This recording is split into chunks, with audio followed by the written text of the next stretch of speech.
people buy with emotions. First-time investor that he tries to not have that much emotions, but following the process, he ends up having still choosing with emotions, not purely numbers. Actually, they see you more as a sponge, and they try to reassure themselves that what they're doing, it's right. Agents try to manipulate me for me to manipulate the client. We are the safeguard against the seller agent, against the manipulation, against the hard selling techniques. At the same time, we're biased for our clients to show the numbers that are correct and that are actual numbers, not some manipulated numbers. When you think about it, if you don't live it daily, you will say, this is a market that it's insane. Yeah.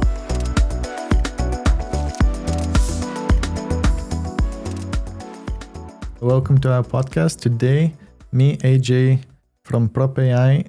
I'm with my colleague, Melanie, also a sales advisor from PropAI. How are you doing? I'm doing very good. Today, our topic is very different from what was previously. Then we are talking about emotions. And I think you are one of the best people to talk about emotions, especially emotions in real estate. Yes, I think I could have a PhD in emotions. Yeah. So tell me, you are dealing with a lot of different, but in most cases, very emotional clients because you are dealing a lot with premium, ultra premium lots, everything that involves a lot of money and that involves a lot of emotions. Actually, what I notice in real estate that, and I think it applies in everything, it's people buy with emotions. Yeah. You meet someone, you have an emotion. You see, let's say, a villa, a plot, an apartment, you feel an emotion. That it's with the eyes, the senses, everything. End users is with emotions and they tend to justify after their emotions with numbers. Yeah, exactly. Investors, for example, it's a bit different. There is two types of investors. Actually, there is many types, but I will just give two. There is two types of investors. The first one is the first-time investor that he tries to not have that much emotions, but following the process, he ends up having still choosing with emotions, not purely numbers. The investors who usually choose based on purely numbers, it's not individuals, it's more corporations. Yeah, I agree. But even there, I see a lot of emotions. Maybe they are a little bit different. Yes. Like people are thinking that all these big deals are done only with numbers and spreadsheets. But then in big deals, there are a lot of people involved. And then we come with ego of each person, people trying to be important, people trying to be, to please someone, or they are against someone. And this is also emotion. And we need to consider this in the sales process. Yes, actually, for me, the emotional part, what makes good agents, but top agents are the ones that have the knowledge. Yeah. They are very good. But if they are not emotionally smart, that means that they don't take personally the way the client or the way the interlocutor for the corporation is talking to you or pressuring you, or there is plenty of scenarios. For me, the top agents are the ones who have the knowledge and are emotionally very, very smart. Intelligent, yeah. Yes, that they have a lot of psychology. Our job, actually, most of people, they think is just we show villas and we think about our commissions and then we spend and we buy cars. Our job is more complex than that. Depends. There is some agents, this is their target. But when you want to reach a certain level of clientele and of clients, you need the psychology part, how to talk with them, to understand their needs, to absorb their emotions as well, because sometimes we don't know what's going on. Sometimes I speak with clients, sometimes I have a full up and downs in one day. Yeah. And they panic, they come back. Is it a good choice? Is it a good number? Will my boss be happy? What do you think? How it will develop in the future?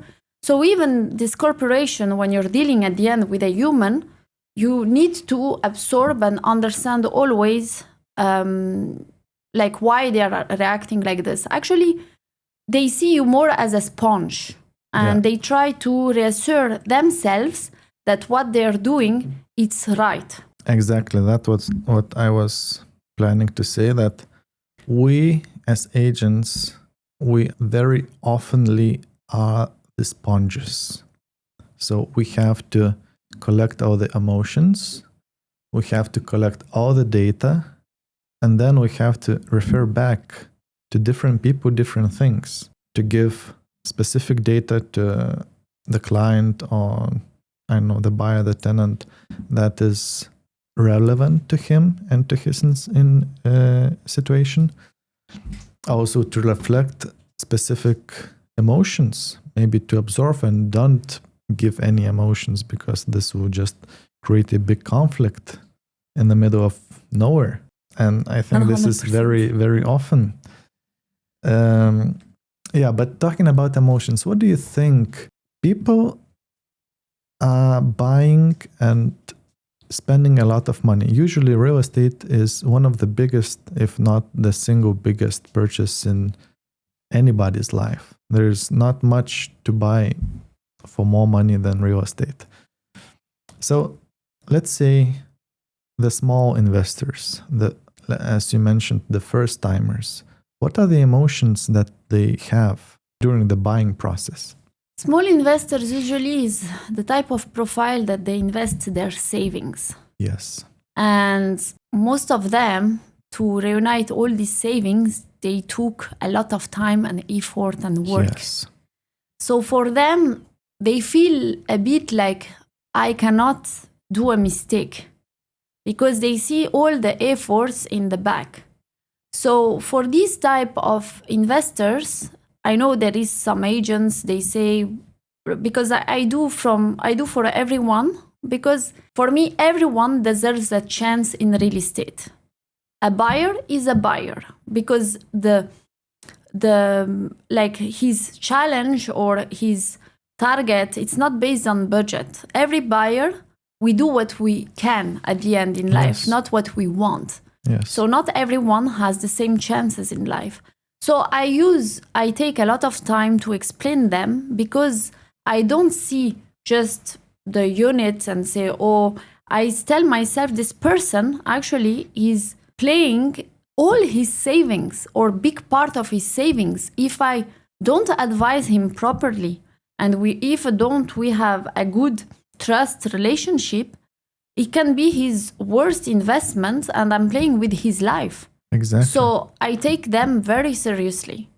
Yeah, I think a lot of people are forgetting what are they playing with and how much of importance this decision is for many people. Because, of course, not everyone is buying with all their savings and etc. But still, they want to come to real estate because it's the safest asset all over the world. And it is considered as one of the safest assets. And additionally, in Dubai, it is generating good revenue stream or good appreciation. So they are coming for safety. And there are agents that are not considering this and playing with their emotions and getting them into something that is valuable not for the buyer, but for the agent, for the commissions, basically. Yes. This is something that, unfortunately, I think it's in all over the world. It's people don't realize the impact that can have in people's life. Yeah. And for me, the agents, for example, something that I truly avoid to do, and it happens to me, for example, that agents try to manipulate me for me to manipulate the client, let's say. We did a viewing for a unit. The client is in his phases because there is a process in the brain that they need to mature their idea until they jump and they do the final decision. And sometimes agents, they call me and they tell me, listen, there is someone who will do an offer. He's interested. Tell your client that the unit will not be available in the next 2 days. And I reply to them, I will not tell them because first of all, this looks the typical trick that everyone is doing. I will lose my credibility. And second of all, I said, if this one is gone, the pressure that the agent wants to put in the client, I take it myself and I put it away. I even don't inform the client. If I see that there is something real and not a game of an agent, I will not call client panic. I will just tell client, listen, there is some interest, but I don't want to pressure you. Take your time. I wanted just to inform you. So it's all about how you speak. Even, for example, where I face the biggest emotions sometimes, it's with clients, but it's even not with clients, it's with the agents as well. Yeah. Because in this industry, they try, instead of working together and having good, sometimes I face a lot of manipulation that they try to do with me, and this doesn't work. Yeah. And I think it's where I do the difference with clients. Not, of course, there is more people with knowledge, you will always find more and more, but I'm real. Even when they ask questions, if I'm not sure, I tell them, listen, for this, I cannot answer for you now. Let me do my research. Yeah. And this is where I put the difference. That sometimes even I become a bit their shrink for the process, but I call myself a process facilitator. Yes. So. Yeah, it is very important. And this is a very important thing that you mentioned, that we are usually acting as buyer's agent. And this is one of the main values for our client, our buyer, is that we are the safeguard against the seller agent, against the manipulation, against the hard selling techniques. At the same time, we're biased for our clients to show the numbers that are correct and that are actual numbers, not some manipulated numbers that we even get from some developers, the numbers that are made to look much better than the reality is and the real expectations are. Yes. So this is the thing. Then, of course, you have, for example, the emotions of an end user are different. He projects himself, but the emotions in the purchase of real estate, it goes that deep that I have something recently. You can go and do a viewing in a huge mansion looking beautiful in one of the best areas in Dubai. And if, let's say, the smell is not good, it provokes you an emotion that you don't see. It's really, everything is really important. Yes. All the details. Yes. Or, for example, if you open and it smells like not fresh or no AC since many time, I notice the seller loses already at least 20% to 30% that his unit will be purchased. Yeah. Because it's the first impression. Exactly. And I was very confused when I just came to the market, because I was working for 10 years in my home market and then I moved here. So in my market, it is quite common and often to start using the smells, the staging, and even the worst looking apartment with right selling tools might look much better. And if it is correct property for the buyer, if you understand that this is what he can get and what suits his requirements, I think this actually is adding for the sales process, because sometimes people are losing very good opportunities just because some minor detail that was very strong, like a factor for their emotions. Yes, I agree 100% with you. For example, in US, they do a lot of staging. They prepare everything. It's like you go buy clothes, they put you in a beautiful, and it justifies the price. It shows prestige. Yeah. And it's true that this is important. And in Dubai, for example, I never saw that. Only in upgraded villas that never been lived in. And this is coming slowly, but for just simple resale, I never saw that. Yeah, so developers are doing showrooms that are fully staged and with the smells, and then they additionally give coffee and everything, sweets, treats, just feel in your best mood. And then, of course, the renovation projects, they also usually complete it to the fullest with all the details, napkins, glasses, and staged pictures, etc., etc. So I think this is very, very important. And tell me, we spoke about the small investors, and I would like to add maybe to that topic that people are feeling a lot of fear of making a mistake while buying their first property. And again, we as buyer agents, we are the additional layer of security, because we have numbers, we have data, we have our on the ground knowledge. We can put the unit, the project, the area to a bigger picture of the whole Dubai, of the whole market, and see how it acts.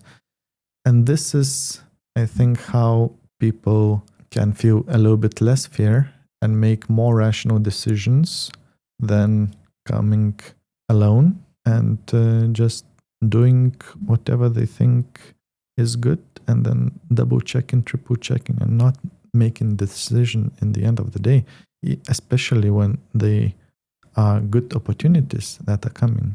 Actually, you're talking for the small investors? Now, yeah, I was talking about the small investors.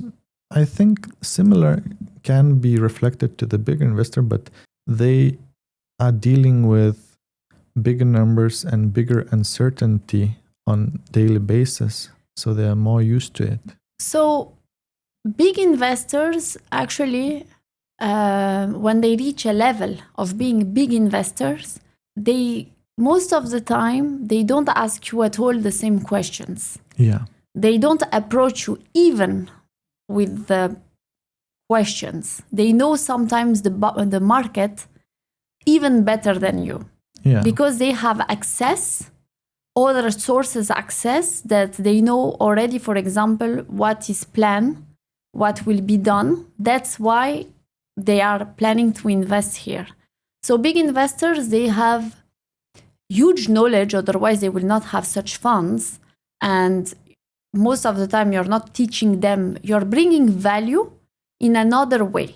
Yeah. With big investors, I bring them value, and this is where, as a buyer agent, I have success with investors, because we discuss about areas in general, but it's more like a chit chat. But where I bring value with big investors is in negotiation skills. And it's more in psychology and negotiation skills, that they trust you. So with big investors, the most important for all purchases, but especially for them, is the trust in your capability of negotiate. And as it's reached very big numbers, that you don't give up and you will try the best for them. And another thing I think is important, transparency. Yes. Because the market generally, even though we have all the data, all the numbers, but many sellers are trying not to be transparent. For example, I know your recent story when some agent had a top up of 5 million, 7 million, like a massive top up. And when the investor realized that this happened and they already paid the money and closed the contract, they were very unhappy. And they never work with the agent again. Yeah. And they cut all ties with the agent. Yeah. So, for example, recently I had something same. Not regarding me, but I will not speak about it, but I was in the middle of the transaction directly with a big corporation, outside corporation, and talking with them through emails very professionally. And I just had someone out of nowhere contacting me saying that I should deal with him. And he was asking for commission. Mm-hmm. So I was okay, but do you have power? Do you have... and what I did, first thing I did, I called buyer and I told buyer, listen, this is what happened. Let's set up a meeting so we understand what's going on. So when things like this happen, it's very important to be completely transparent. And more you will be transparent, more you show that you care about that they can trust you, more they will be faithful to you. Yes. They are don't expecting you to be perfect. They're expecting you to do your best. Yeah. And this is for them the most important. And this is where, for example, I have, I'm not lucky because I work for it, but this is where I excel, is because I put myself as a rule, I will not lie to my investors. Yeah. I'm very transparent. Sometimes I tell them, I don't know. But... And you're allowed not to know. Exactly. And they appreciate it. They tell me, okay, do your study or try your best. Especially in market like UAE, where it's a very different market than worldwide. UAE, we speak about real estate like we speak about shawarmas. Yeah. Everyday transactions. In Europe, Millions, billions. Yes, it takes months. In UAE, they say we can sign SPA today. We can sign MOU today. And we can do transfer in 2-3 weeks or 1 month max. When it reached 30 days, they're already all panicking. And for me, when I came here, it was very impressive. I was telling myself, okay, this is really, really fast. Yeah, it is very, very different. When I came, I was shocked. And I think emotions very important for the buying process. And I was shocked when I just came and joined the first company in UAE. I was shocked by the process of plan sales. That I need to convince person who's not in the country to transfer 100,000 dirhams without any document signed, not for the property, not for booking, but just for a chance to participate in almost a lottery. How that you could potentially get a unit. And this was a very, very difficult for me in the beginning. But then I realized that there is no way to change this, and this is what the market is, and I need to adapt. And I believe 2 days ago, I have a client visiting me in Dubai because he's not living in the country, but he purchased off-plan property. And he was reflecting to the sales process that I called him when he was in the middle of a drive to somewhere important. And I was telling him, look, there is a unit opening and we can get you a unit that you wanted. And it took him like 3 minutes to book a unit, transfer the money, etc. And he just stopped on the side of the road, did the transaction, and then he said, I'm driving and I'm thinking, I just spent more than €1 million like this, without knowing anything, without seeing even a plan, just trusting the agent that, yeah, he got me a unit that we discussed before and this is going to be. And the developer will develop, I will get this unit in 3 or 4 years. So I believe it is also very, very weird way that the market is structured here. For me, this is something that I can't imagine for myself as an agent. It's stressful when the developer calls you and say, unit 1902 available, call client. And I said, wait, maybe he does not answering. Oh, it will be gone. So you're already stressed. You call client is in the middle of a meeting. Or as you said, in the highway, and he needs to decide, should I invest all this amount of money? Yeah. So this is something that I agree with you. When you think about it, if you don't live it daily, you will say this is a market that it's insane. Yeah, it's insane, absolutely insane. So I think it's time for us to wrap up everything. And what did we talk about today? Can you just make a short resume? So today we, instead of taking the perspective of real estate, purely numbers, good investments, we took more the human side of all these purchases that we use numbers to justify as well, but more human side. That's saying that at the end, it's everyone humans with emotions that they are trying to handle the best, and agents the same. And in order to purchase the best property that fits for them.